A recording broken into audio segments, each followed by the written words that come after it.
I can't do it. Okay. We'll do it live. Okay. No. We'll do it live. It.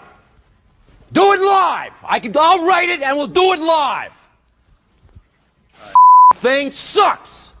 Here we go, Wednesday, July 23rd. It's another edition of the Daily Puck Drop. We come to you live at 10 a.m. on Twitter, on YouTube, the Puck Sports mobile app. If you don't have the Puck Sports mobile app and you just want to listen to the show live on the move, on the go, in your car, download the Puck Sports mobile app today to your iPhone or your Android phone. You Android users, there's a bug being fixed today on it, so hopefully it works for you properly. Now, once the show is over, everything is podcast on all the different platforms, up on YouTube at noon, plus your favorite podcast platforms there as well for your listening pleasure. And, of course, everything up at pucksports.com. When you're up at pucksports.com, I encourage you, go sign up to be a Pucks Posse member. You support everything we do here with the Daily Puck Drop, plus bonus shows like this week's Sports Pit.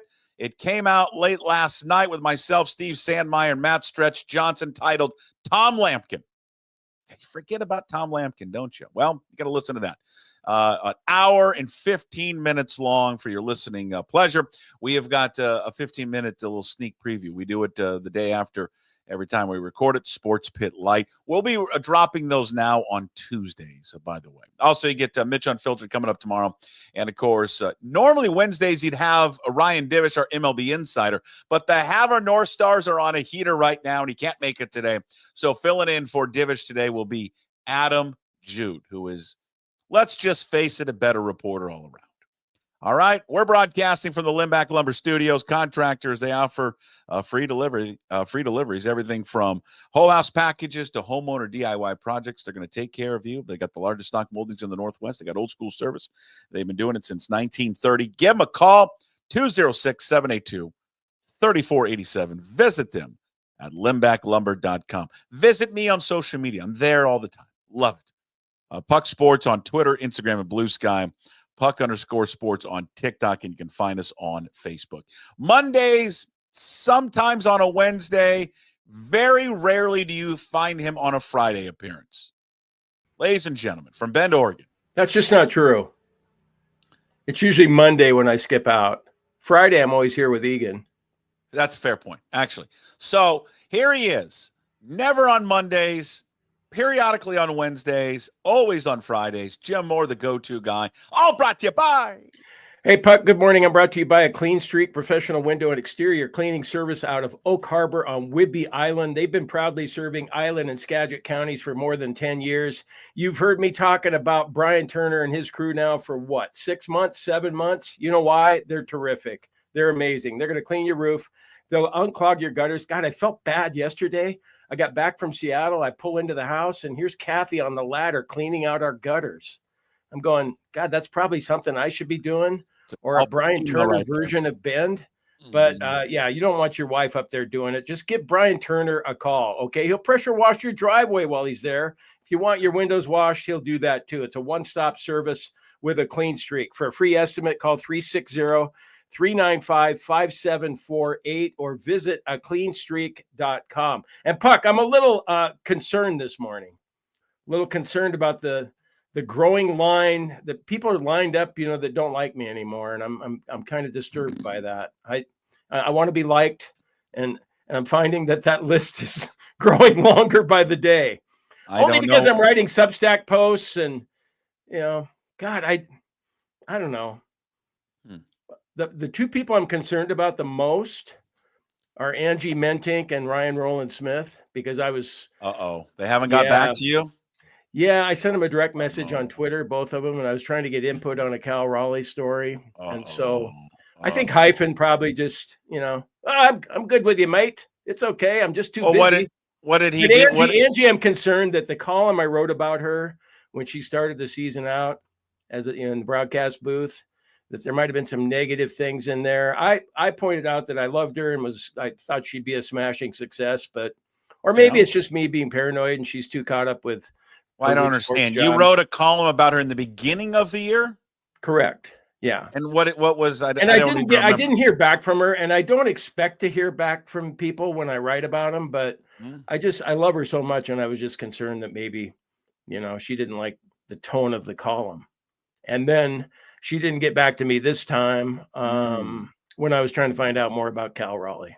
Okay. Well, and then people at KJR, I'm a little concerned that they might be upset with me. And I love everybody there except for the one guy who fired me.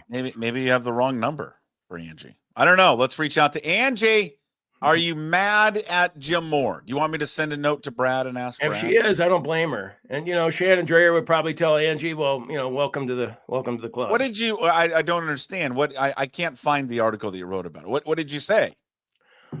All I said was, there are people that are either pro Angie or con Angie. Am I wrong about that? I think people are either firmly in Angie's camp or firmly not in her camp. And I just pointed that out with some of the comments that were made on Twitter. Okay. And I put them in the column. Oh. Yeah. So you put the negative ones in to get clicks. No, I just was trying to be objective about it.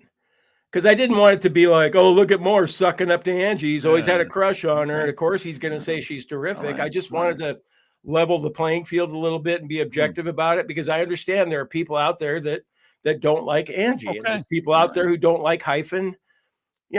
Puck, we talked about it. You do broadcasting. There's people that like you and don't like you and hate you and everything in between. Okay. Well, I mean, for sure. I don't think I think you're well liked over there. I think you have people over there. No, they love you, KJR. All right. I can't help it. I'm trying to build a brand, Oh, you're building a brand. Well, I think if you keep writing about you getting free drinks at Doofers, I don't know how you can't build a brand bigger than that. I mean, am I wrong about Doofers? Did people really need to read you getting free drinks there? No, they didn't read it. I did a video. Just the video. Yeah. Yeah. No, I suppose not. Did you look at the video? First, I've never been. You know what? I did not. I just clicked on it. I assumed you read. I assumed you wrote something about it. It's just a video. Why did you get free drinks at Doofers?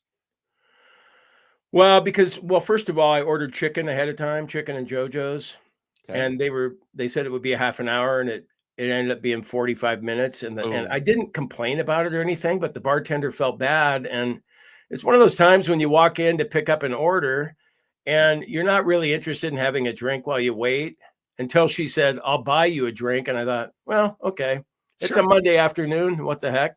Yeah, it's free. So I got a Jack Daniels on the rocks. And then I ended up getting another free drink, which was a Vegas bomb, which I'd never had before. What's because that? The guy next to me won $545 playing pull tabs and bought like 4 or 5 people drinks, including me. A Vegas bomb. It has, I think, peach schnapps.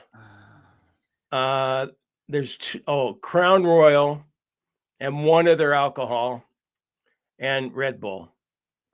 Classic Vegas bomb recipe. Crown Royal, peach schnapps, cranberry juice, and Red Bull. Yeah. And then he said, what are you, 21? And then he looks at me and he goes, we have to shoot it. And I went, I'm a Coug. Okay, let's go. So shot it. And then the bartender continued to feel bad because it was an hour until I got my chicken and she gave me half-price chicken. Well, you really didn't. Did you tip her well? Well, okay, here's my question on that. So it normally would have been $40 for the chicken and let's say $7 or $8 for the Jack Daniels on the rocks. And I got the free drink from the pull tab guy. Mm-hmm. What should your bill is $47. You tip on what the bill should have been.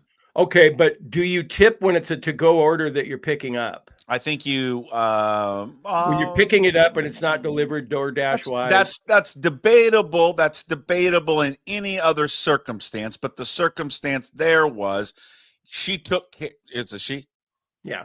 She took care of you. So I would, yes, in that situation, maybe not normally, just if you were just getting a pickup in and out, I'm grabbing it. No, because, I don't know, you're going on your way out. I mean, you can decide maybe leave a few bucks, but the fact is they took care of you, bought you some drinks, were apologetic, took the price off.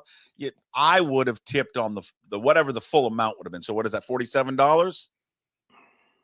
Okay. So roughly, so I don't know, like $10? That's exactly what I tipped was $10. There you go. But I felt a little cheap. I felt a little on the shy side there. Why? That's I don't over. know. And that's over somebody 20%. said something to me about it on on Twitter, and I was like going, yeah, God, might be right. Maybe I should have left 15 or 20. That's over 20%. No, I know, but she went above and beyond, and she was wearing a Husky sweatshirt, and I appreciated not that she was wearing it, but that she was I had Coug stuff on. Timeout. Yes, she did. She did you right by giving you a free drink, but keep in mind the free drink came because your order was an hour behind. That's correct. Okay, so you're fine. But I did. Yeah, she just was. We appreciate you being so patient. And yeah, it's fine. 20%. I said to her, I go, hey, I'm retired. I'm kind of on unstructured time here today, and It would have been bad had you tipped on. What was the real bill?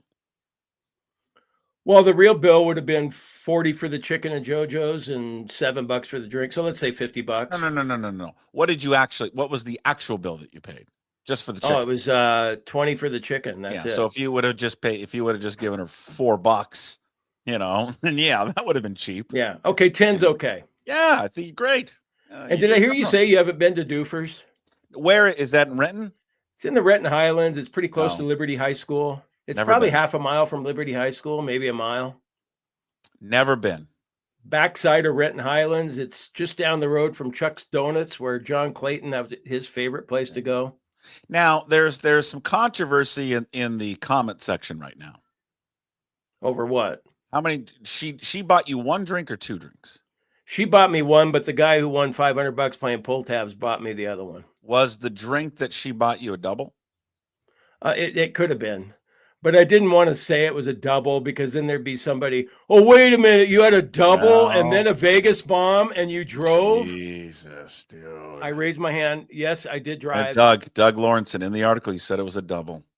Well, Doug, I tried to kind of fib for, because I knew there'd be people going, God, I can't believe you drove after that. What? I'm just trying to get what? Hold on. Just trying to what's Pat's number or their company, Pat O'Day. You gonna fire me too? Could be. I can't fire you. I'm not allowed. Are you concerned about what's in my red Solo cup this morning? I know what's in there. It's agua. I know. Sure it is. It's agua. Look. Yeah. What do you mean? Look, I can't even see into it because you're not holding it up. It's water. Okay. First of all, I couldn't tell if it was water, vodka, or tequila. Dude, wouldn't matter. Yeah. Nah, it's all good. Good. You do whatever you want to do in the morning. You're retired. You can do whatever you want. Don't let anybody tell you can't do whatever you want. All right. So if you want to go have a tequila and Gatorade, go have a tequila and Gatorade, and no one's going to judge you. All right? Nah. Do it. No, I took yesterday off. I had no drinks yesterday. Okay, good for you. That's a mature adult. Did you sit back and watch what was a fabulous baseball game yesterday? I did. I saw every inning, every pitch. Saw everything. Great. What a great game. It was a great game. Do more people we talked about this on the SportsPit yesterday, actually with myself, Sandmeyer and Stretch. Do people are only baseball people who like really love the sport get into something like that 1-0? Like, does the casual fan say 1-0 is boring? Because that was great last night. All of it. I think you're right about a casual fan, but a hardcore fan, you don't mind those 1-0 games, especially when two pitchers, when it was a matchup like yesterday with Mizorowski and Logan Gilbert. I didn't know how to say his name. I think I spit it out right. Mizorowski? I didn't like that he came out so early, though. I did. As a Mariner fan, I thought, oh, good, get the 100-mile-an-hour thrower out of there. But, that was, 60-some pitches he came out? 64. They have him on a pitch count. Yeah.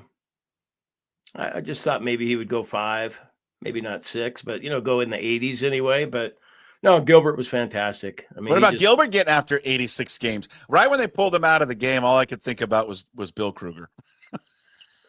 Yeah, I wasn't so sure about that. What would Bill Kruger think? Couldn't he have finished up that inning? Yeah. If it would have went sideways, people would have lost their minds. One solid hit that broke up the no-hitter, and the other one was just kind of a little seeing eye single. So, he was fantastic.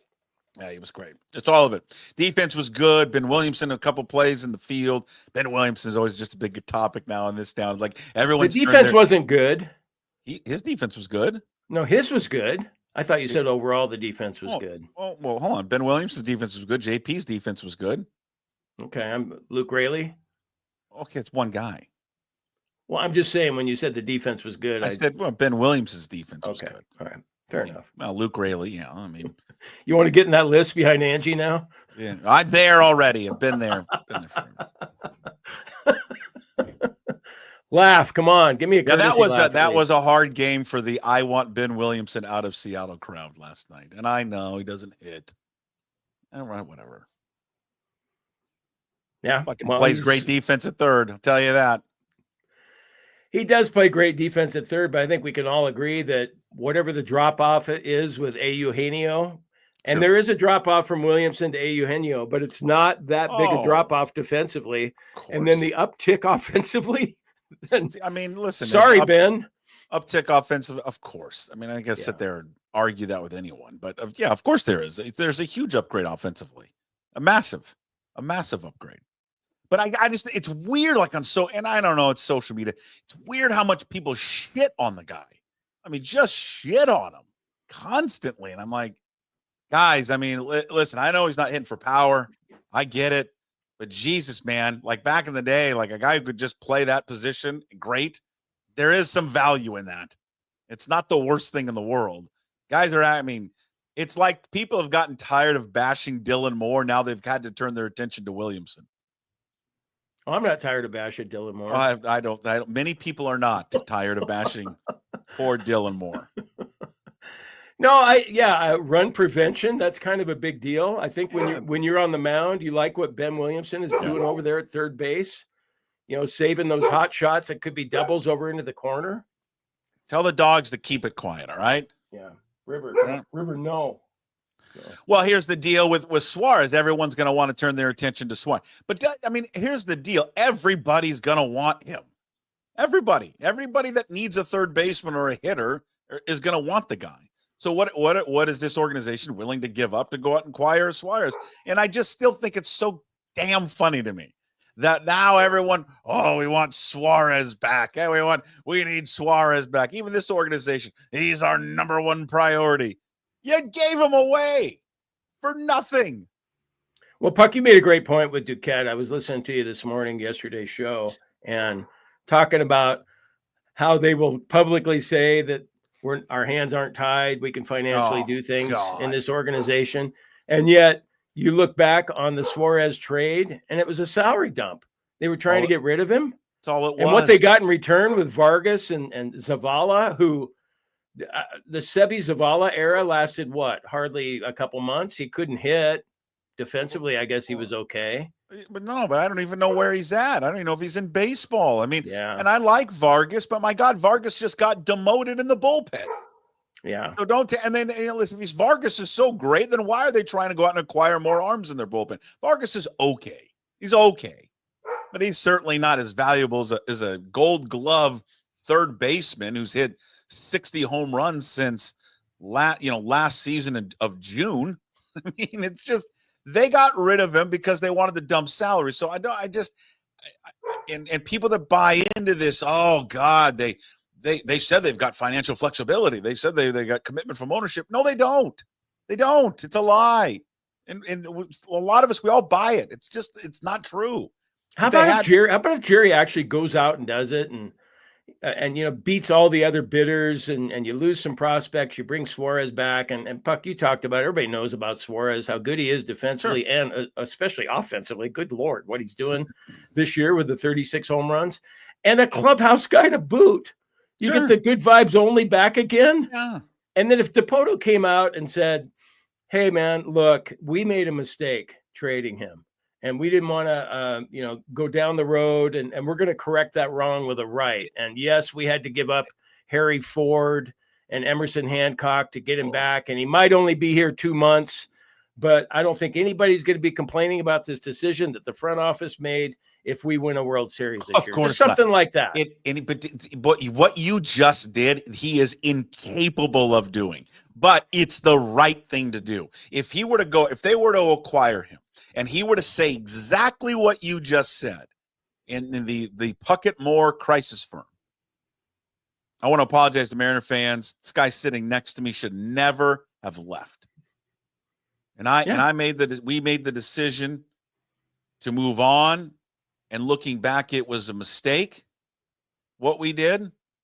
Now, he's never going to say that because then the mistake is Carlos Vargas is like, what? I'm a mistake? What? Dad? But that's what he should say. He should have never have left. And we learned that now. We understand that now. And we are bringing him back home. And I think it would and then in a show of faith, even go, okay, we know we only have him for 2 months, but we're happy to announce that we've signed him to a contract extension that'll keep him here through 2027. Sure. And if you have to overpay for him, and you know he's not going to be as good, he just turned 34, I guess. If he's not going to be as good at 35 or 36, but if you have to overpay for him, do it in this instance anyway. Well, we'll see. I want to play you a clip because I got Adam Jude is coming up later because Divish is apparently he's traveling. And Divish is traveling for the Havre North Stars. And I'm disappointed that he's not on today. So I asked Adam Jude to fill in for Divish today. And I caught up with him earlier this morning because apparently in the last game he coached for the Havre North Stars, he was ejected. Oh, awesome. And I want the full story. All right. So I had Jude on this morning. Jude just wrote the story that came out yesterday that the Mariners and Diamondbacks are in preliminary talks about Suarez. He even this morning took it a step further, how intense perhaps those talks are between Arizona and Seattle. Costly, and it might be uncomfortable for the Mariners. And I would actually go and suggest it is going to be uncomfortable when you're talking about the return that it's going to take to get Eugenio Suarez to come back. But right now, all signs are pointing towards a full court press for Eugenio Suarez and the Arizona Diamondbacks, and it just lines up really well for the Mariners right now. So that is a full court Jesus, press. the guy looks like an actor or a model. What the hell's he doing being a sports writer? That's what I keep telling him. I mean, he's probably making what, 70 or 80,000 over there. Well, he probably put that another on your list of people that like. He probably enjoys you talking about his salary. What? I'm just saying. Next saying. Substack from Jim Adam right here behind Angie Mentink and Adam Jude, right here behind Bucky Jacobson. Oh, Bucky! Adam Jude, underpaid at the Seattle Times, makes $70,000 a year. Jeez, I don't know how much he makes. They don't pay $100,000 at newspapers. Maybe not when you were there. I mean, maybe Calkins might be getting that. Jim, not for talent like you, but for talent like Jude, they probably do. Well, the most I ever made at the PI was 75, I think. Well, that's a reflection, don't you think, of the man in the mirror? Yeah, okay. Well, am I wrong? Couldn't the guy be a model or an actor? He could be a model. I think he's a model on the side. He looked like he showered and shaved and combed his hair before the appearance. I rarely do that for you. He's a good-looking guy. So he says the Mariners a full court press to get Suarez, and then it's going to be uncomfortable what they have to give up. Now, everyone says, well, they have to give up somebody in their top 100. All right, but it doesn't have to be in the top 5. It doesn't have to be in the top 10 or top 20. It can be somewhere in the 50s. And when all these guys talk about, all these guys, I heard Duquette, and there was somebody else that mentioned that you might have to give up Emerson Hancock or Logan Evans. I'm thinking, well, okay. Easy. Okay. I don't understand the hand wringing from anyone when I hear because that's what they want. They want a young pitcher. Okay. I don't get the hand wringing over either of those two guys. Why would anyone? Who's wringing their hands over those two guys? Some people are like, I don't know, Logan Evans. I'm not sure. What? He's a number 5 for you right now. Fine. They just you just had that left hand. You just had that lefty from LSU who never knew where Seattle was come in yesterday. % draft him.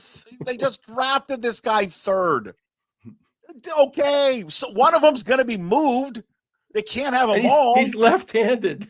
I mean, they didn't draft Cade Anderson not to be in the rotation at some point next season. So with that being said, one of the guys that you've been your little core here is gone, by the way. It's not one of them to be odd man out.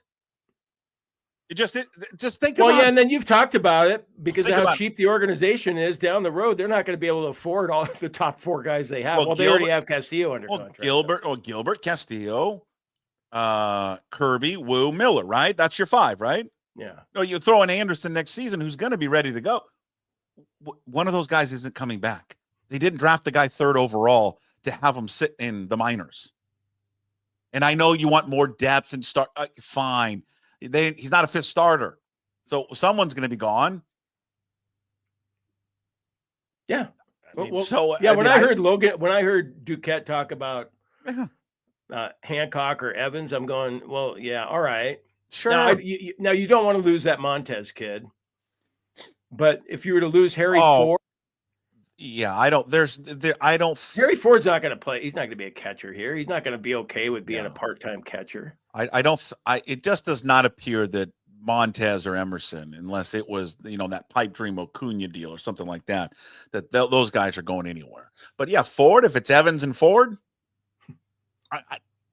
okay. I mean, I just don't. You'd have to tell me if Harry Ford's not going to move positions, then you got to move him. If he's not going to play catcher here, and that's the other thing. They just drafted a catcher with their 2nd pick out of North Carolina. So that's telling you, think what they did with their first 2 picks. They drafted a starting pitcher who's going to be ready next year, and then a catcher who probably going to be ready real soon.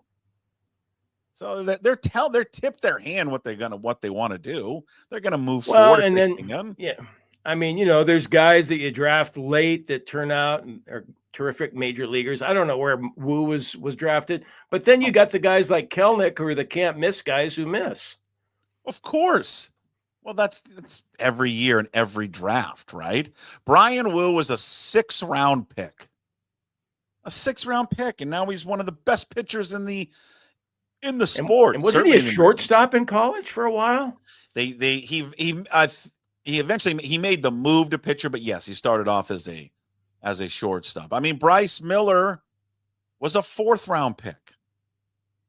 I mean, this organization, one thing that they've proven to do, hell, it might be that they miss out on Kate Anderson because he's such a high pick. I don't know, but they've proven to find pitchers and develop them.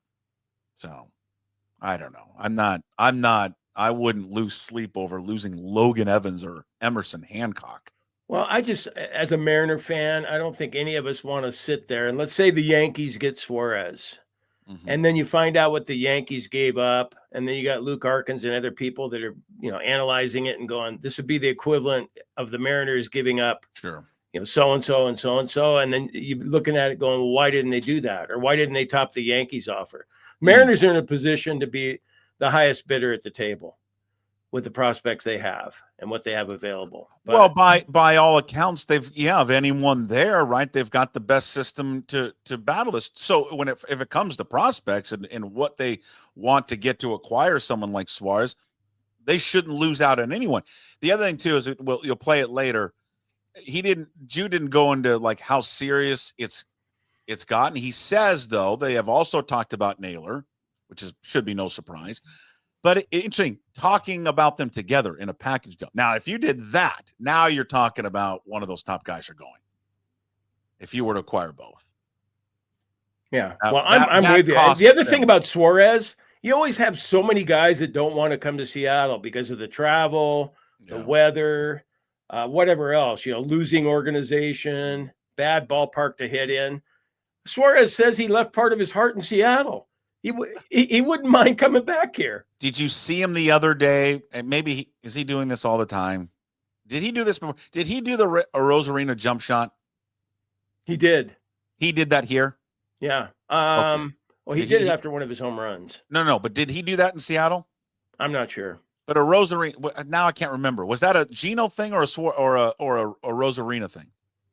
I thought the Gino thing was the binocular deal. Okay. So the other day, a Rosarina's always been doing the jump shot as he gets to third, right? Yeah. Okay. Well, Gino the other day when he hit a home run, his latest one, he got to third, did the home run. He was telling everyone, "I want to come to Seattle." Yeah. That's what I read into it. God, can you imagine if they won the World Series? Suarez would be like Marshawn Lynch. He'd be the Marshawn Lynch of the parade. He'd probably have some fireball going. Suarez or a Rosarina? Oh, a Rosarina too. A Rosarina would be he'd be the guy. Yeah. He would be the Rowley would be the dad trying to, all right, let's not let the barbecue get out of control, guys. I got to hand it to Cal though. It doesn't matter who's interviewing him after the game because last night it was Sarah Merrifield, a new reporter there. And let's be honest, it doesn't matter if it's Jen, Sarah, or if it's Angie or Brad or Sarah. More Sarah, less Brad. I wasn't going to say that. Well, I'm going to say it. Okay. More Sarah, less Brad? Less Brad. Okay. Well, why don't you preempt Brad tomorrow and have Sarah on instead of him? I've already reached out. Okay. No, but poor Sarah Merrifield doing the interview. And Cal, and I appreciate Cal, but he's just so, what's the word, stoic, so dry. Like, yeah. Boring. Not the best interview in the world. Now, he's probably better with McAfee when he did that interview, but it's not when he's the star of the game and the reason that the team won, he's not comfortable with that. And I appreciate that. He wants to just deflect all the credit that he's getting. He's so damn humble, and it's so nice to see. Mm-hmm, mm-hmm. But poor Sarah. We've been in Sarah's shoes before, and you're trying to get something good out of the person you're interviewing. And Cal, have you ever thought about hitting left-handed primarily? Because you just seem better over there. Why would I do that? Why would I do that? I'm a switch hitter. Oh, yeah, we had him on one time, didn't we? Were we at Jimmy's on first when we talked to him? I don't remember why. Yeah, I think he doing something for T-Mobile. I felt it was like he was promoting something. I don't. Yeah. Do you miss? Hey, do you miss today? Today is the day where you got to sit out on the cement in the hot weather, and the Seahawks PR team brings over a fourth-string safety you've never heard of before and says, "Hey, you got to sit down and talk to him for 15 minutes. I know you asked for X, Y, and Z player. We said no to all those guys, and we brought you the four-string safety who will not make the football team. Here you go. And by the way, we're going to stand right over your shoulder and listen to the interview." No, I don't miss that. But we did have a guy that was interesting, but I've forgotten his name already. Maybe it'll come to you. A big car guy. He was really into cars, and so we spent the whole interview talking to him about cars. Is that who it was? The receiver from Florida? He was great. It was great. Talking about the cars, that was more interesting than anything about football. Him talking about that guy, he buy and rebuild cars. I thought it was fun. Yeah.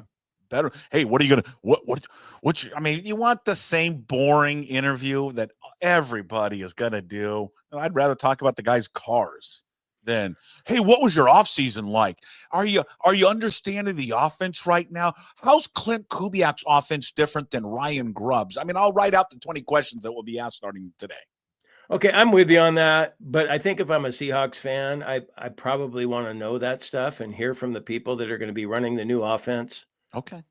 I don't personally. I'd rather, find out about Cooper Kupp's dog if he has one. Sure. Cooper Kupp's dog. But Sam Darnold's, I don't know. I just leave it, like Nemhauser and Corbin Smith. And if, they want to break down the 2 gap and the 3 tech, that's fine. That's fine. If they want to look at the all 80 or what is it? It's all 90. Get it right. If they want to look at that stuff, in their spare time. Top 10 training camp observations from Wednesday. Number 1. The reason you write that is because people like top 10 lists.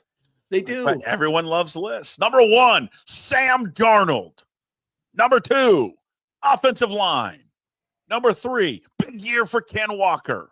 Number 4, wide receiver room. Number 5, Mike McDonald's second year. Number 6, will they keep a second fullback? Number 7. Will they keep a second fullback? I don't know. Yeah. Well, they're going to have a fullback this year. So it's going to be a new look to the offense. They're looking for ball control, time of possession, less time for the defense to be on the field. So they'll be less fatigued and probably more effective as a result. And that's why you and I are going to bet on the under in every single Seahawks game this year. The under. Every game. So like with the Mariners, you were betting the on bet the under summer. It was the bet M summer under. So the Seahawks under fall. Yeah, Seahawks under fall. Every game. I like that. Yeah, of course you do. I like that. Every game. Every single game. Just bet the under. We're going to win out. Guaranteed. What's the line? What's the line? The Niners Seahawks first game of the year. Seahawks are getting a 1.5 at home. The over-under's at 45.5. That seems high anyway, doesn't it? 45.5. That seems high. Take the under. Just take the under. 45.5. Take the under. Next week in Pittsburgh, over-under's 41.5. Under. New Orleans. Yeah, they're still going to be trying to incorporate Clint Kubiak's new outside zone blocking defense. Oh, wait, offense. Nailed it. Don't have a total yet for the New Orleans game. The first, is that the Monday night Arizona? No, Arizona Seahawks game Thursday night. 46.5 under. This is great. I mean, all right, I'll try that system out. Every game, we're going to take the. No, it makes sense. I mean, the Seahawks at the end of the year with a good defense, and hopefully they'll come back to that. They've added some new components on that side of the ball. It's going to be it's going to be a 3 yards and a cloud of dust. This is ground chuck all over again. This is what I grew up with. First down, handoff Warner. Second down, handoff Warner. Third down, play action, fumble Craig. This is what I grew up with. Yeah, there's going to be a lot of play action this year. That's one of Sam Darnold's strengths, you know. Is that what you learned from your all 90? No, I heard Hugh talking about it the other day. Oh, you're still listening to Hugh. I love Hugh. He breaks it down like no other. Texans Seahawks game on Monday night, 44.5 under. Just trying to find right now what they have as the biggest line. Right now, I'm looking at 47.5. Is the total is right now has been the biggest one I've seen. Who's that against? Washington. Who may or may not be the Redskins by the time they play them. You never know. I saw that. I wasn't aware of that until yesterday. So the president of the United States has taken it upon himself to want to change the Commanders back to Redskins. Change the name or no stadium. Vikings is 43.5. Yeah, I mean 47.5. We're gonna win so much money. We're gonna retire from this. I just want you to win enough that you can pay me the $50 that you know you're going to be paying me for Milroe. Oh, that's right. I wrote that bet down. So Milroe, what did we decide? He'll take a snap between the 30s. Yeah, something like that. Yeah, between the 30s. Okay. Yeah, You think he might get some red zone stuff? I know he'll get red zone stuff, but I'm not happy about that if I'm Sam Darnold. Why do you care? Why? Who cares? Well, I do if I'm Sam Darnold. Why? Because Sam Darnold can't run. Like I just led this team down the field and we're in scoring position and you're going to give the ball to somebody else? Yeah, but he's going to run the ball. Not like he's going to throw it.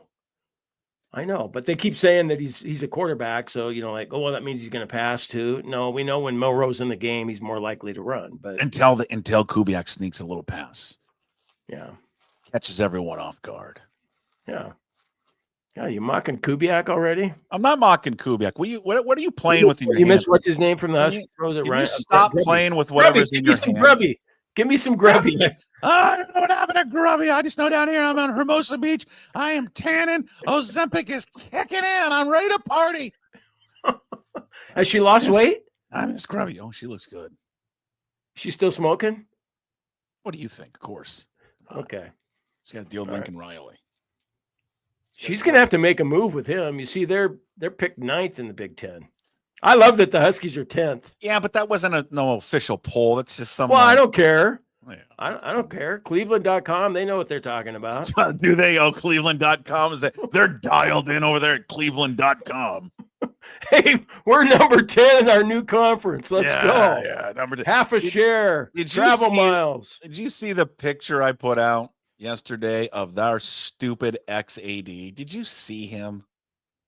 What? No, but I happened to see him in the Diamond Club a week or so ago. Did you really? Did you see him back there? I did not see him in the Diamond Club. Every time he does that W thing, Oh, this is what I'm talking about. I'm always like, you got to see this Here's guy. Mine for you, Pat. Something is wrong with his hands. Look at something this. Wrong with his hand? Something is wrong with his hands and his fingers. When he does the W thing? You're talking about when he does that W thing? He can't do it. I can't either. Can you? No, why would I do it? Look at this. Look at him. Look how weird he looks. What is Well, that? That's not a W. That's the shocker. That's the Kevin Calabro, Brent Barry, 2 in the cake, 1 in the pudding, the shocker. Yeah. That's what that is. Here, And if I'm a Husky fan and someone associated with the school and Pat Judd's making a sexual innuendo reference, I'd be ashamed. No, I think I don't know. That's kind of a W. It's kind of hard to do. That is not a W. Can you what do is it? he doing? First of all, what's wrong with his pinky? I can't really do it. Well, Yes, I don't I know. can Maybe do he it. played That's a football W. as a kid. That's a W. That pinky looks off, like it's a fake pinky. Well, it looks like, it looks kind of stubby. Stubby. It looks shorter than the other fingers, though. Did it get chopped off? I don't know. He's the worst, isn't he? Like you can't make the move that he made. You just can't do that in good conscience, good faith. Okay, whatever. It's It's not a whatever. You don't like it either. Well, I don't like him, but whatever. Doesn't keep me up at night what he did. What? Fine, move on. See you later. It bugs the shit out of me every time I see him. I know it does, and he's on your kill list, isn't he? Yeah, I don't like him at all. Why don't you take him to task? He could have taken any job in the country, and we'd have been like, "Hey, Pat, we're sorry you're leaving, but we wish you well." This one, I wish him poorly. I hope he's a miserable failure. All right, best player in camp that everyone's going to write about. Who's it going to be? Because we know these reporters. They get their teeth into someone. Oh, this guy. Oh my God. Last year, do you remember who it was last year? I specifically remember who it was last year. Specifically. These guys and I love everyone over there. They got their teeth into one player in particular. And my God, did I have to read so many stories about this particular player who did absolutely nothing in the season. Cody White. Go back and how many stories. Oh, he was a receiver. Yes. How many stories and how much time people spent talking about Cody White. And Cody White played in 4 games last year and caught 3 passes. No, excuse me. He caught 2. Well, guaranteed this year it's the so who's this year's Cody White? The Emin Wari. I don't know how to say his name. Emin Wari. But he's a start. He's going to start though. It can't be. It has to be someone obscure that everyone thinks that this guy, no one's talking about him, but I'm going to tell you this guy's great. Well, you know who it is, who you and I would think it would be. Like I would go up to this kid if I was out there covering the Seahawks. Be Damian Martinez. Oh. Yeah. I love Damian Martinez. Well, yeah. But why did he fall so far in the draft? Because he left. Because he left the bosom of the chainsaw. No, I think it was more about his 40 time. Oh, really? Really, Mel Kiper? Is that what it was? Is that why he fell? Well, that's the only reason I can think of, unless there were character issues with him. Because when we saw him running the ball, we didn't want to see him running the ball, especially against our defense. Yeah. Well, who are you going to pick out? If you're out there as a reporter, who are you picking out? I don't know. I got to get my eyes on. I got to get my eyes on people. I would write about Milroe and Darnold as much as possible. Oh, but do you understand what I'm asking? You don't. You don't seem to understand what I'm asking. It's an obscure player. There's a lot of things I don't understand. That no one is talking about. I gave you one. I gave you Martinez. Yeah, but it's not obscure, though. Everyone knows who Damian Martinez is. The Cody White, no one knew who Cody White was.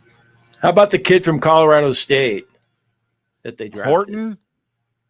I think he's a good punt returner. Might be a special teams guy. You don't understand the game. Never mind. Okay, well, give me your player then, wise ass. I don't know. You got to go out there and see. Well, no, if you're going to play the game, you got to have somebody in mind. It's got to be some backup tight end. Just somebody obscure. I'll look at it right now. Okay, how about Arroyo? Arroyo.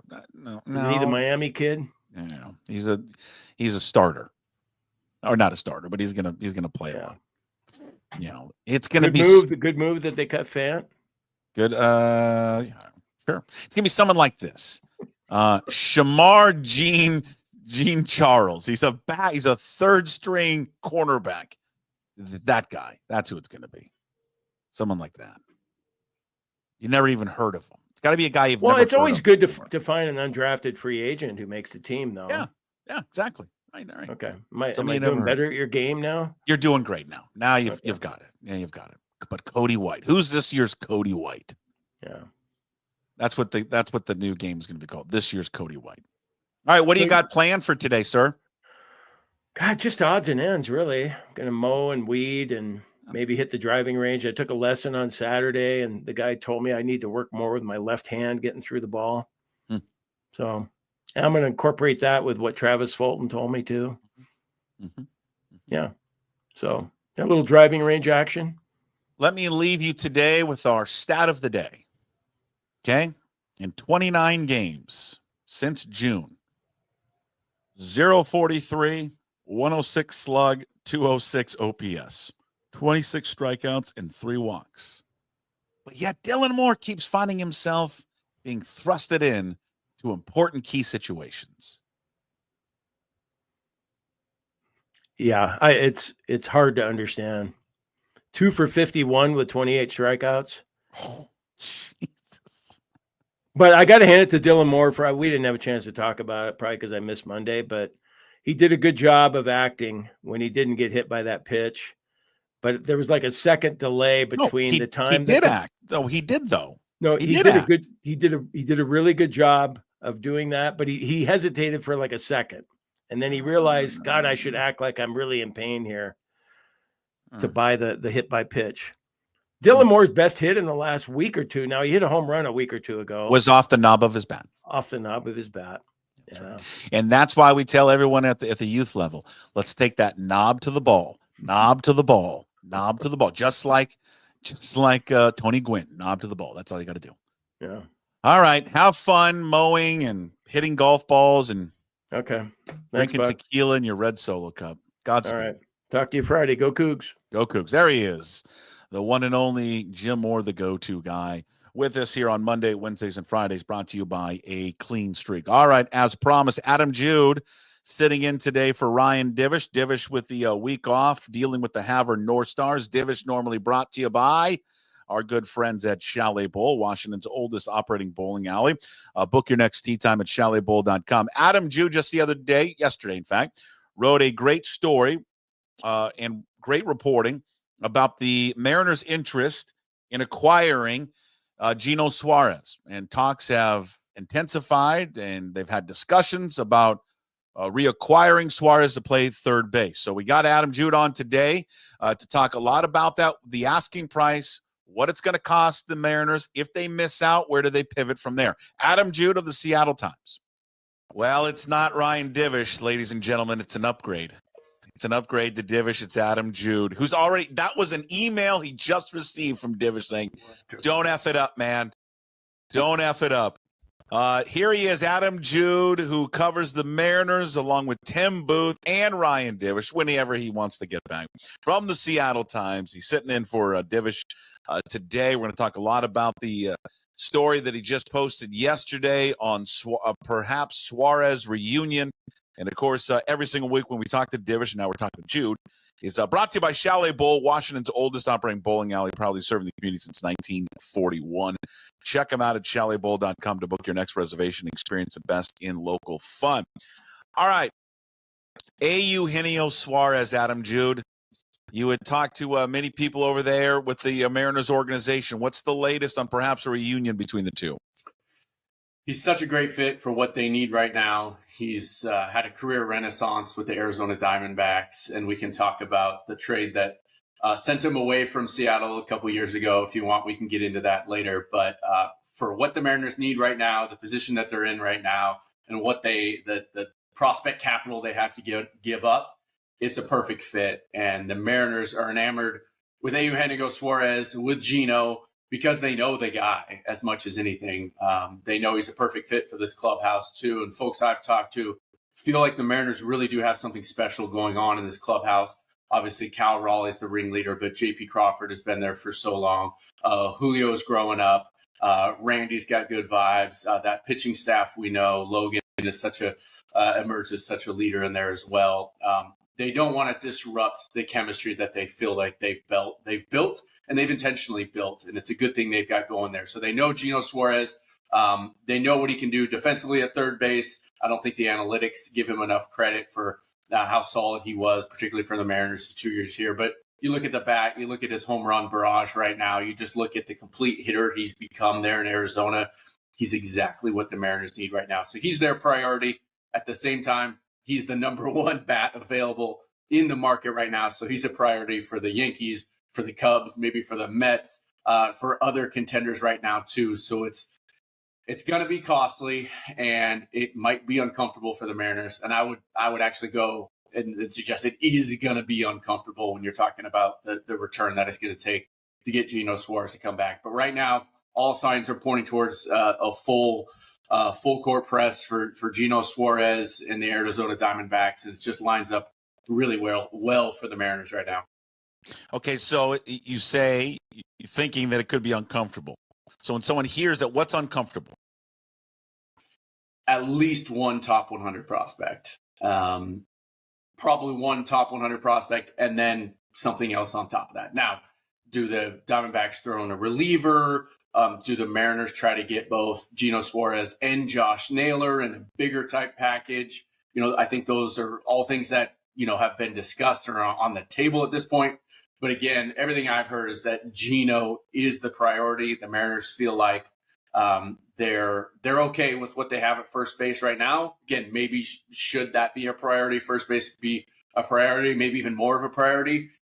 I think that's worth debating. But just because of the person and because the season Eugenio Suarez is having, he is obviously the guy they prefer right now. I think ideally the Mariners would love to see Luke Raley obviously heat up and kind of become the guy he was in the second half last season for them. Obviously, Raley's season was derailed by a legit, oblique injury there, missed almost 2 months. So it still feels like he's kind of find his rhythm, but that's the ideal scenario for the Mariners. That said, they obviously are looking to upgrade the lineup. They need more protection in the middle of that lineup for Cal and Randy Rosarena right now. And if Eugenio Suarez, ends up going to the Yankees or the Cubs or somewhere else, the Mariners will have to pivot. And I'd be stunned if they don't make a move at this point. How meaningful it is. Again, it's up for debate if it's not Gino, but they certainly are trying to be aggressive, and they're planning to be aggressive up to the deadline next Thursday. So I want to revisit something you just said. Has there been discussions about a package for both Naylor and Suarez?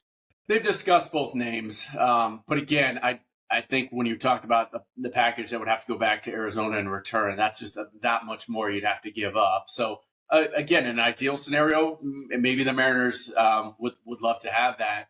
But again, with what they've seen from Dom Canzone in the right field over the last month, and what they feel like is a really solid veteran platoon there at first base with Luke Raley and Donovan Solano, it's not a priority. Again, they're going to have to give up enough that it's going to be potentially painful to get Eugenio Suarez. So you're looking to double down on your prospect package to get both Naylor and Gino. Again, I'm not sure that's their priority at this point. Okay, not all top 100 prospects are created equally. Sure. We all know that. So when someone hears it's going to be uncomfortable, and a lot of people will immediately go to the names they know, Adam, right? It's Colt Emerson, it's Laz Montez, it's Harry Ford, Michael Arroyo. It's guys like that. Do you think it takes that, or are we talking about guys that are down the list that most Mariner fans, when you get into I don't know, like the lower down of Sure. their top prospect list? Are we talking about those guys, or are we talking about the top guys in their system? Yeah. I'd only be speculating if we're talking specific names. I'd be surprised if it's one of the top 3 guys. Again, you're talking about 2 months of Eugenio Suarez. Mm-hmm. Again, he is the perfect fit at the perfect time for this team. You could really kind of look at Gino, plop him in the middle of that lineup. Take Ben Williamson's spot there, and feel like, oh, this is pretty much a complete lineup now. Again, he's that veteran. You saw what he did in the 2022 postseason. He was big in that comeback in Toronto. And again, you add in all the good vibes. You feel like, oh, we are a legitimate AL contender right now. So it might be worth it if the Mariners step back and you go, you know what? We know what the Yankees package is. It's pretty overwhelming. We have a chance to drop the hammer here. This might be the time to do it. That said, I don't think the Mariners are itching to trade one of those top 3, even top 5 guys. So we might be talking about more of the, top 50 to 100 range. And the Mariners have a handful of those guys too. And again, I think they'd be uncomfortable doing that, but this is the time to get uncomfortable. If not now, when? The AL is wide open. AL is wide open. The Astros continue to get beat up. Injuries just continue to pile up for Houston. They are vulnerable. This is the time. Mariners are finally starting to get healthy. We saw Logan Gilbert last night look like, for the first time, 2024 Logan Gilbert. To me, I said this a few weeks ago, the whole key to this thing, yes, you want to go out and acquire a meaningful impact bat. But for me, the biggest, most important thing that this team needs is Logan Gilbert and George Kirby to look like they have in the past, to look healthy and kind of carry this team in the second half, because they're fully capable of that. Listen, you can't, I think an organization can't sit there and talk about how great their farm system is all the time. And that's not a shot at them. I mean, by all accounts, they have one of the top farm systems. That's what everyone who covers this, all of the minor leagues will tell you. But if you're talking about somewhere 50 to 100, I mean, that to me is an absolute no-brainer. I mean, if you want to hold on to your top 5 guys in your system, fine. But when we start getting into that range, it seems like, sure, take whatever you want. I mean, you have a stockpile of talent. Everyone knows that, I don't know, it's half or 3/4 of these guys, none of them are going to pan out anyways. So if you can get proven major league talent back, then it should be a no-brainer.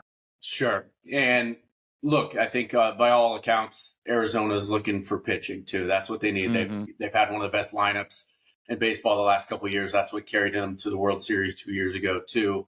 They're without their ace now. Corbin Burns had Tommy John surgery. They've been pretty beat up pitching wise.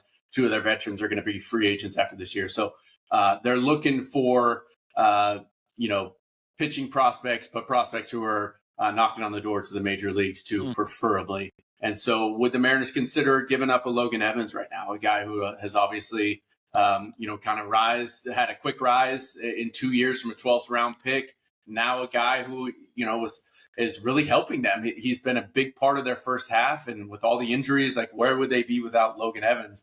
That said, we just talked about Logan and George Kirby getting healthier. We know how good Brian Wu has been. Luis Castillo, the Rock, is looking like vintage Rock lately too. You expect him to be a big part of this rotation and this team in the second half.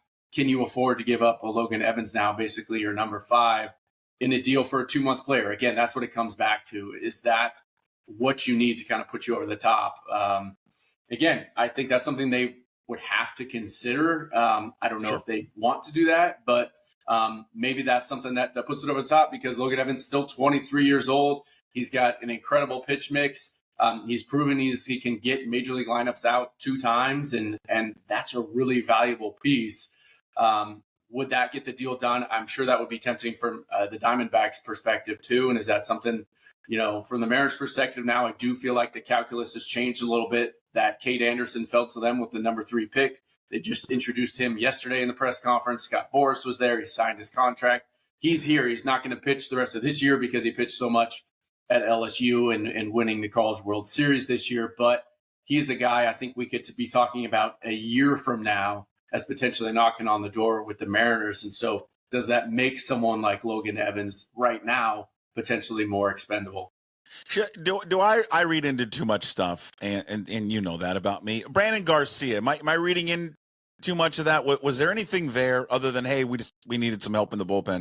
No, I think he was a guy, even talking to Mariners folks in the offseason too, he was a guy they were pretty excited about. Like, hey, another lefty in the pen. He throws 97 to 99 with sink, and that's probably not even his best pitch. He's got a ridiculous slider too. So a guy with a 2-pitch mix like that, of course he's going to be a factor in your bullpen at some point. So you want to see what he's got. Sure, the fact that it was a week before the trade deadline may be a factor too. And if the Diamondbacks go, hey, we are enamored with Brandon Garcia, he's got to be in this too, I don't think that's going to hold up any deal. But I think the Mariners are more intrigued by how we can help them in the second half right now. Okay, so let's revisit why we're here now, of them trying to get Suarez. If we go back a few years ago, they ship him to Arizona. It's Carlos Vargas, it's Zebby Zavala, but the real factor on the whole thing was money saved. So, I mean, why do you think they're circling back now when they could have had him that entire time? Well, he wasn't this player 2 years ago, was he? He's never been this player. He had a 50-homer season for the Cincinnati Reds, I think in 19, when I think everyone recognizes that was kind of a juiced ball that year. And he was playing in probably the most homer-friendly park in baseball, too. That's not to take anything away from what Gino did. We've seen he has this in him, right? He's on pace for another 50-homer season here. But, the Mariners at the time, you think about where they were and the strikeouts at that time, he struck out 214, 220 times that year. And so he was 32 going on 33. He had, what the Mariners felt like was a little bit of a bloated salary at the time. And so the Mariners were, looking to obviously change things up with that lineup. I don't think any of us necessarily blinked twice at the idea of like, all right, if you can turn around, spend that money a little bit differently, spend it a little bit better. Jorge Polanco eventually came into the picture there. Obviously that $11-12 million they saved in Gino went more directly to Mitch Garver, a deal that certainly hasn't worked out. But you can see the Mariners thinking at the time was like, we need to diversify our offensive skill set and reduce the strikeouts a little bit there too. And again, a guy who was getting a little bit older.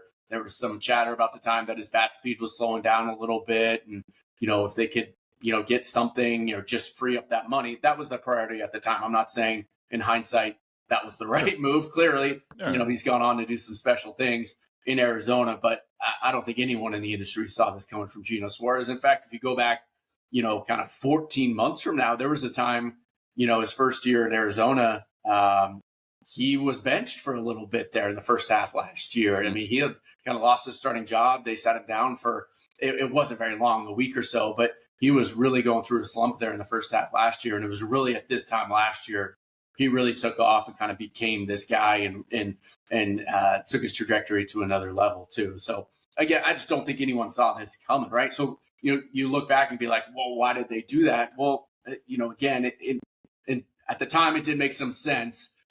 You would have thought that you could get more than a backup catcher and a minor league reliever at the time. But I think the main motivation at the time, certainly for the Mariners, was to save some money. And when you circle back now and be like, oh, look what we have to give up just to get the guy we already had. I get that from a fan's perspective. That's frustrating and that's annoying. But you just look at the player. Again, he wasn't this guy 2 years ago. And you're just looking at what you need and what can potentially put you over the top. Like, this is something that the Mariners feel like they have to do. And from my perspective, feels like they should do everything they can to go out and get him right now. How many arms do you think that they should or will they want to add in the bullpen? I would think. You think it's multiple? No, I would say one. I mean, you look at, again, there's two ways to look at using Edward Bizzardo last night in the 8th inning. On the one, that's another example of the Mariners, pitching development program going out and finding a hidden gem, a guy that was basically free off waivers a couple years ago and turning him into something real. Look at the season he's having. I actually went to the game with my son last night and my daughter, and we're looking at his numbers as he's warming up the bullpen. I was like, dang, I know he's been good, but like a 191 batting average against. You look at his strikeouts, like Edward Bizzardo was like all of a sudden the high leverage, really good reliever with two really good pitches. And so that's awesome. On the other token, do you really want Edward Bizzardo pitching the 8th inning in a playoff game for you? And I'm not Adam, sure. it caused you to get up out of your seat and grab another beer when he came into the game like everybody else. Again, yes, if they can go out. I wrote this a few weeks ago. I think the Mariners' blueprint, what they would love to do, is basically repeat what they did at the trade deadline last year. They went out and got a middle of the order bat in Randy Arozarena. They went and got a veteran type guy in Justin Turner, who long-term, his value to this organization does think way more than any of us realize. His connection, his friendship with Cal Raleigh, and really kind of getting in Cal Raleigh's ears along with some other guys and really kind of turning the dial for some of these young hitters and opening their eyes a little bit. And then Jimmy Garcia didn't work out because he was injured, but that type of 7th, 8th innings proven setup guy. I feel like if the Mariners are able to repeat that and get 3 guys to really bolster this roster, I feel like that's the blueprint right there, and that's what they'd like to do again. Again, specifically in terms of the bullpen, they feel like that's a strength for them right now. They're not panicked. That's not the priority. Again, the priority right now is Eugenio Suarez. But if they can find a proven guy at the right price I think they'll do it. I don't think they're going to be in the market for a Joan Duran or Griffin Jacks or a Emmanuel Clase, those types. If they strike out on Gino or Josh Naylor, maybe they have to pivot just because you're trying to get better any way you can. At the end of the day, Sure. You're trying to add wins. You're trying to get better. And maybe they should be considering those moves more, but those aren't the priority right now. There he is, Adam Jude, Seattle Times. Go read all of his work, seattlettimes.com. Filling in for Ryan Divish on this week's show, which is all brought to you by Chalet Bowl. Go visit them at chaletbowl.com. And again, check out Adam's work and his continued coverage as we get to the deadline next week. They're at the Seattle Times and seattlettimes.com. Adam, you're the best. Thanks for doing it. Thanks, Buck. Appreciate you. There he is, Adam Jude, again of the Seattle Times, filling in for Ryan Divish this week. Divish's appearance is always brought to you by Chalet Bowl. Go visit chaletbowl.com to book your next reservation. Reserve your lane at Chalet Bowl. They're located in Tacoma's historic Proctor District. They've been family-owned and operated by the Frederick family for over 40 years. They're going to do the best. They're the best in the business, okay? Especially down there in the south sound of the Tacoma area. The full Adam Jude will be a part of the Daily Puck Drop, both on video and the podcast platforms there as well. Divish will be back with us next week. But good stuff there from Jude on the talks between the Mariners and the Diamondbacks for the services of one Eugenio Suarez. Before we get to the sports pit, just talking about the prospects, and you start looking at guys that are in the top 100. And there's been three teams that have been mentioned. Didn't have enough time to do the Brewers, but the three main teams have been the Mariners, Cubs, and Yankees. And when you look at what the Mariners have right now, first of all, I'm just reading off the list. I know nothing about most of these players, all right? So just keep that in mind. Joe Doyle's your guy if you want to know about all these guys. Ryan Sloan is number 79 in the top 100. I'm always going to butcher his name. Durangelo Genta. How do we say his name? I should know this. I'm a paid professional, and I butcher it every time. He's number 75. Farmelo is 62. Arroyo is 61. Harry Ford is 52. Celestin is at 50. Montez is 26. Colt Emerson is the 16th rated prospect. St. John. Yeah, there we go. St. John. Thank you very much, David, for helping me out. I butcher it every time. I'm sorry. If you look at the Yankees have been mentioned to get him as well. Their top prospect is George Lombard Jr. And most people, John Heyman wrote about him this week and said, hey, listen, there's no way they're going to move this guy. He's their top rated, at least in the top 100. He's at 32, shortstop, second baseman. And then LaGrange, they have a pitcher who's number 100, right-hander. So they don't have much. The Cubs now would rival the Mariners in terms of how many guys they have in the top 100. They've got 5 guys that are in the top 100, led by an outfielder, Owen Cassie, then Moises Ballesteros, who's a catcher, first baseman at 49. Cassie's at 39. They've got another guy, Jefferson Rojas at 60 or maybe 68, is second baseman, shortstop. Kevin Alcantara is an outfielder at 82, and Jackson Wiggins, a pitcher, at 98. So the Cubs have, again, quality like the Mariners do. Mariners have the highest rated prospects, and certainly both teams better than the Yankees. So if it comes down to just straight prospects, I mean, the Mariners can beat up anyone they want for the services, whether it's Suarez, Naylor, whoever is out on the market. You can say whether they should trade any of those guys. That's a separate conversation. I'm just saying that if it got to a prospect battle between organizations, your Mariners would win out. All right. Sports Pit, the full episode right now. Go to pucksports.com. You can sign up to be a Pucks Posse member. You go to the Patreon page for Puck Sports as well. I've tweeted it out. Hour and 15 minutes. Myself, Steve Sandmeyer, Matt Stretch Johnson. We get together once a week, and we just talk about life sports. We try to make each other laugh. And this week's show, we covered all. Mariners, trade deadline. Ben Williamson was a big topic. Lou Piniella stories for both Sandmeyer and Stretch. We incorporated a video of the week, which is hilarious, which we included on this week's edited version. We call it SportsPit Light. We like to play about 10 or 15 minutes of it after we do the recording to give you a little sneak preview of it. But if you want to listen to the entire show, again, sign up to be a Pucks Posse member at pucksports.com.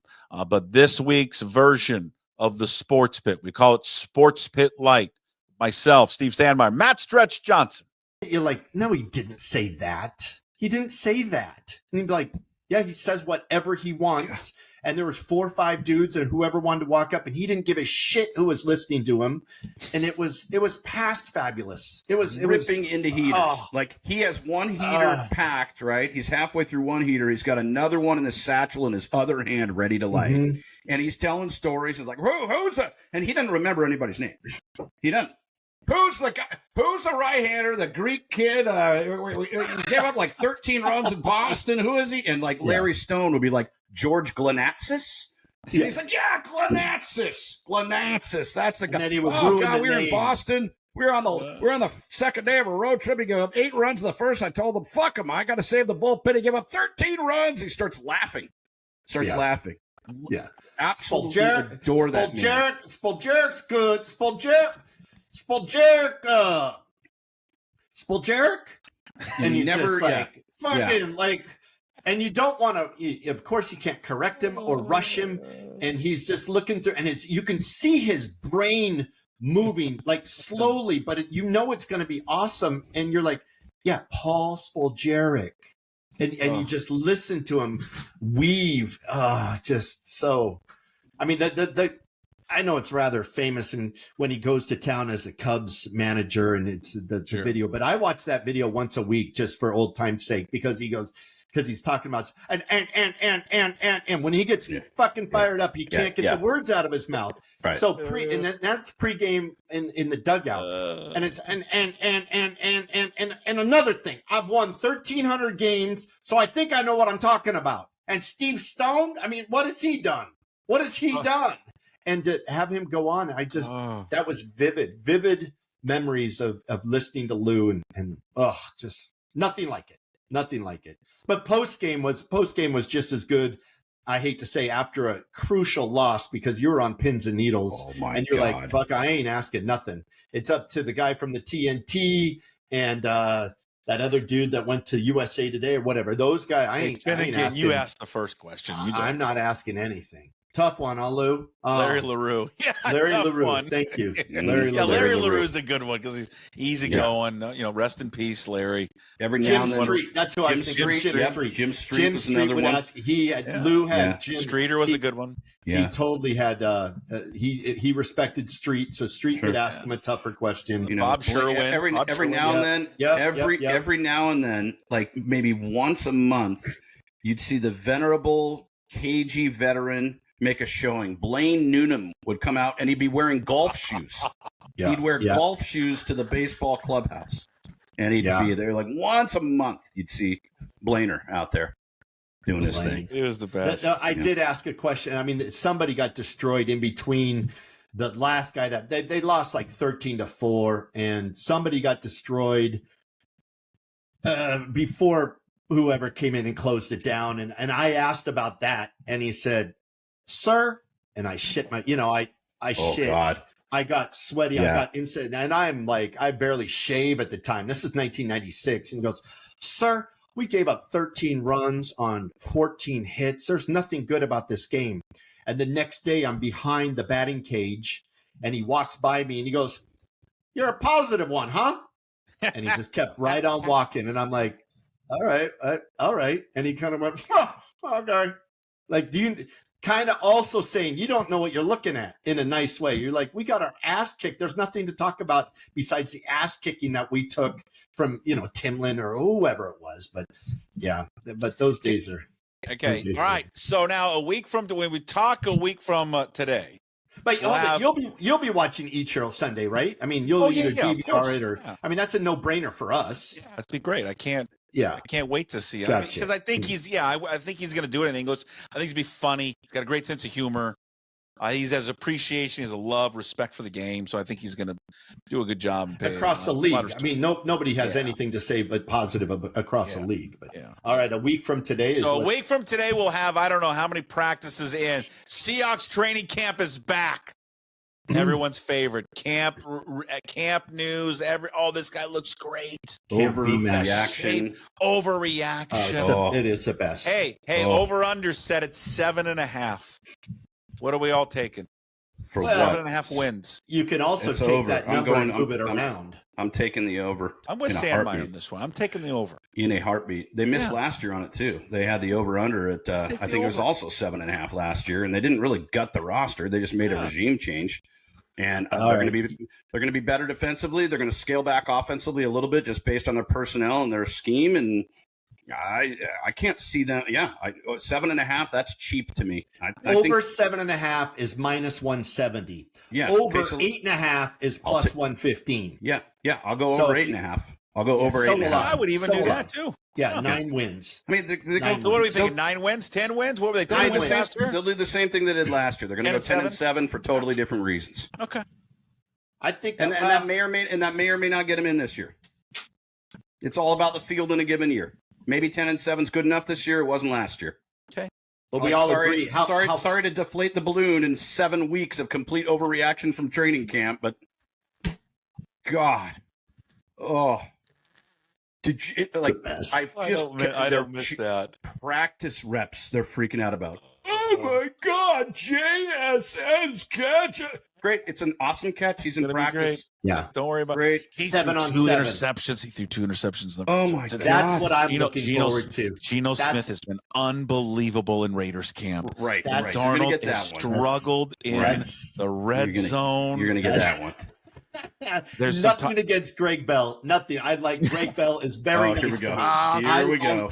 No, I like Greg Bell. But the time that he writes that Darnold threw 2 interceptions in camp and everything goes ape shit. Like, is this what you did? You traded. You swapped out, and you don't have DK, and you don't have Tyler Lockett. What are they going to do on offense? They don't have the right side of the line, and all of a sudden you will talk your way in to 5 wins. I can't wait for it. And Cooper Kupp's he's old. He's going to miss a couple practices with a sore hammy. Yeah. Is that a veteran thing? Did he have a veteran day off, or is this what we should expect? I can't wait. The receiving core and what's his name's not going to be able to run behind this line. This is a 6-win team, and that'll be a week into camp. This is a 6-win team, and I mean Schneider's got to go. His draft pick's nothing. Schneider's got to go. August 7th, the Raiders come into town and they just beat the shit out of him in that preseason game. Yeah, preseason opener, and here you go. Just can't wait. You know what? Go ahead, Steve. What is so wild in today's day and age happened last year. Do you realize that McDonald just like halfway through the season was like, I'm bailing on my linebacker plan. I'm going to trade for Ernest Jones. I'm going to put him in the middle, and they're going to be a markedly better defense. That never happens in the middle of an NFL season. And I know it wasn't like, moving mountains or anything, but that is seriously rare for what happened and how it happened. And then the consequences of that deal. And then they extend him. That was amazing to me. Like, good player. I know that they weren't going anywhere. A great player, man. But I'm like, Jesus, like, how many times have you ever seen an NFL team halfway through just be like, oh my God, you two are gone. I'm going to put you in there next to Ernest Jones. We're going to go. And then they were, I won't say dramatically better, but they were markedly better. Yeah. I'm like, that's ballsy. And that's also a defensive guy that knows, is very confident in his system, right? Like, that is just wild to me. Just making trades in the NFL at that time, that are significant trades, where it just slides in and immediately makes your team better. But not only that, there's communication. The part I love is he's saying, here's the guy that works in my system, right? There's conversations that here's the guy, and they get him, and boom. So that the conversation is, like, I hate to sound cliche, but how much better is his defense? And everybody points to his second year with Baltimore, this big jump. But there is going to be a big jump, And that's what's going to take us to 10, 11 wins. 11's a little bit 10 and 7. ambitious. 10 and 7. But 10 wins. I mean, how big's the jump? Is it going to be back to you don't want to go to Seattle and play that defense with the home crowd all lubed up on a Sunday afternoon? And that's what I'm hoping for, is that it gets back to something that we remember where fucking we are going to have it. If you score 10 points here in Seattle, that's massive for the opposing team. That's what I would love to see. So basically trend toward taking the under in every Seahawks game. Scale back offensively, a little bit better defensively. Let's just do until that it gets to 30. Until it gets to 30, let's bet on the under every game. The market stretch, like I don't got, if anybody, I don't got to tell stretch. The market will find it and correct it. All of a sudden, it's 29 and a half versus the Jets. But like you can't, God. And then of course the Seahawks, who I absolutely adore, and I'm doing this to laugh with myself to keep myself from crying. You're going to have that inexplicable home Seahawk loss. Yep. The New York Giants. Like there's always that one clunker where you're I'll give it to you already. I'll give it to you. Yeah. Yes. I think I know which one you're going to pick too. I'm going to pick. Don't say New Orleans Saints. Do not say the Saints. The Saints are going to win 3 games, maybe 4 games. Yes, but it's not going to be the Saints. That would fall under the inexplicable loss. Other than that, there really isn't. I'll take you both out to dinner if they lose to the Saints. I mean, Tampa Bay could come in here and beat them, and so could Houston. That's not an they have inexplicable loss. No, Tampa they have went to the playoffs, dude. Yeah, I know that's what I'm saying. That's why I'm saying like it would be New Orleans. No, you're right. That would be inexplicable. That's not happening. Not only did the Hawks lose to the Giants at home, they lost to the Giants with Colt McCoy as their quarterback. I'll give you one. We skipped it. I didn't even see the Colts. Yeah, that would be. The Colts don't have anybody. That might be the clubhouse leader of inexplicable home Seahawks loss. The Colts, Sunday, December 14th. Mark it down. Yeah, that makes a little sense. And who's the quarterback for the Colts at the time? It won't be Anthony Richardson. Yeah, who's the young kid they drafted? Who did they get? Daniel Jones. Oh God, Daniel Jones is the backup there, and then they drafted Riley Leonard, the kid out of Notre Dame. Mm-hmm. Yeah, all right. I don't know if we can do this every week, but I feel we need to take advantage of this.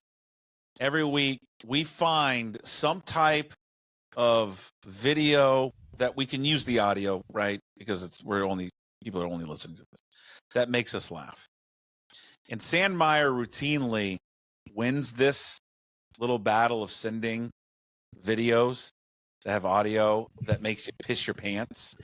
Now, I was going to use one last week. We didn't get to it, but I'll save that. But Sandmeyer sends me a video of him going through the car wash, and I piss my pants because he'll send something. Go ahead. But he has discovered this guy on Twitter. Mm-hmm. It's not going to translate without the video, Puck. It will, because you just hear the song. Right, but you need to see the video and the texts going with it. Well, you can hear the song. You should play the audio of the Costas joke with Ichiro. That's what you should play. I know, but I thought about this one. Because this guy, I just had it loaded up. I already had it loaded up. This guy, but this is like his thing on Twitter for people who don't know. He's like a country singer that does these golf parody songs of guys going out and golfing and the text exchange they have with their wives. So if you do listen to it, you're going to have to listen very carefully to see where the guy response. Yeah.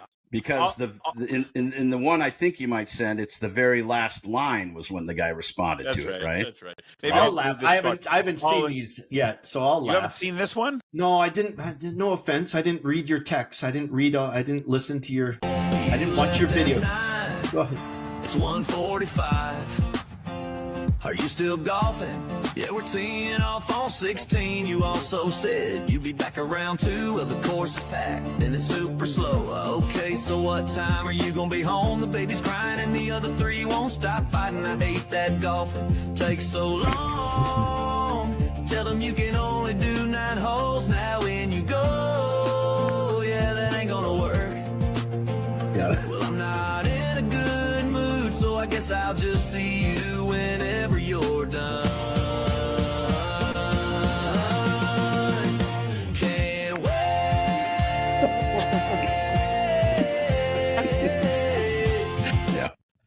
Yeah. God, it's just so good. That's pretty good. Yeah, that's pretty good. What is it on Atomic Golf or what is it, Steve? I think it's ripped off that nuclear golf Nuclear tag. Nuclear, yeah. It's Oh, good. my It's God. good stuff.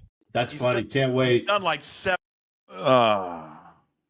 There it is, the sneak preview. We call it Sports Pit Light for this week. The full hour and, damn near 15 minutes of it is posted right now up on the Pucks Posse page. Just go to pucksports.com. Click on the top link there. It will take you and it will direct you there to sign up in order to listen to the entire show. And that guy, whoever is this dude, he's done like a million of them. Well, I mean, not a million of them. A bunch of these country musics, like parody songs around guys going out and playing golf. God damn, it's funny. Funnier than hell. Good stuff this week. The great Piniella stories that those guys were telling was kind of on the heels of us talking about Ichiro being excited about watching him going to the Hall of Fame coming up on Sunday. Lots on the Mariners, what they're going to do at the deadline. Big discussion on Ben Williamson. Training camp stuff, an all-out laugh, just a lot of laughs with us that we do it every single week there. An hour plus there with the Sports Pit with Steve Sandmeyer and Matt Stretch Johnson. Hopefully everyone is liking that we do every single week. All right, before we get on out of here, let's bring you Hey What the Puck, which is brought to you by Restoration One of North Seattle, your restoration company that lets you avoid the stress of water, fire, and mold damage with their property restoration services. Locally owned and operated. Make them your first call when these damages affect your residential or commercial property. 206-817-8917. Visit them online at restoration1.com. North Seattle franchise. If you're just coming into the show during the live one, if you're listening to the podcast or watching it, you're like, well, I've already saw that. Go back and listen to Adam Jude from earlier today. Adam Jude with a great perspective on and reporting on Eugenio Suarez and the talks between the two, the Mariners and the D-backs, and how they're putting a full court press to get the third baseman back. And here's the deal with Hey What the Puck. The Mariners can't possibly get outbid by anyone in baseball. For him or the top hitter, he's going to be the top hitter on the market.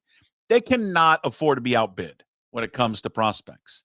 We just detailed the list of prospects that they have in the top 100. They've got the most. I mean, the Cubs are right there. I know we haven't factored in, Kate Anderson and the other guys as well, but they've got the most in baseball right now. And for young pitchers, they've got the young pitchers as well, and including Hancock and Logan Evans. They've got what the Diamondbacks need and desire. They haven't. Now it's their willingness to go, okay, we'll give it to you. We think it's too much, but they'll have to answer that. Is it too much? Is it too much that if they acquire Suarez and Suarez leads them to a World Series or part of a World Series team, then it's not too much. And that's the sacrifice that this organization and this ownership group has got to make. The immediate benefit of adding someone like that with the potential to make a World Series run, then compare that with, okay, yes, but these players we may lose may hurt us down the line. It's a simple answer. One guy has a track record in Major League Baseball. Prospects have zero track record. Frankly, to me, it's an easy call what they should do. Because they are, it's too much talking about how good they're going to be for the future. The future is now. They need to win now.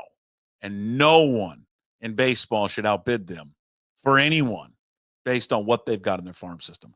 That's Hey What the Puck, brought to you by Restoration One in North Seattle. It's your restoration company lets you avoid the stress of water, fire, mold damage with their property restoration services. Give them a call, 206-817-8917. Visit them at restoration1.com. Thank you for watching and listening today. Thank you to all our sponsors, Limbach Lumber, Chalet Bowl, and, of course, Restoration One. Today's Daily Puck Drop, find it up on YouTube. Subscribe to the channel. Leave a comment. Try to get to as many as we possibly can. Also, find the Daily Puck Drop on your favorite podcast platforms and, of course, at pucksports.com. When you're there, sign up, as we always say, be a member of the Pucks Posse. $5 a month is all it costs you. Get all the free content we do daily. No one else is doing free content daily like this. And you get VIP and exclusive shows as well.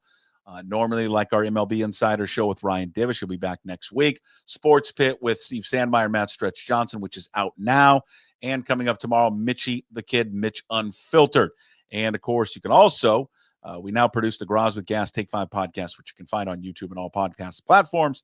And, of course, up at pucksports.com. All right, everybody, enjoy the rest of your Wednesday. We'll see you tomorrow on Thursday's edition, which includes a visit from Mike Garafolo, Brad Adam, and Mitchie the Kid. Till then, as always, promise to be better. No shoes, no ties. Would anybody like to smoke some pot? Yeah. I was born to love you. I was born to lick your face. I was born to rub you. But you were born to rub me first. What do you need my address for? We'd like to send out a mailer. Mother of mercy, I don't speak Japanese!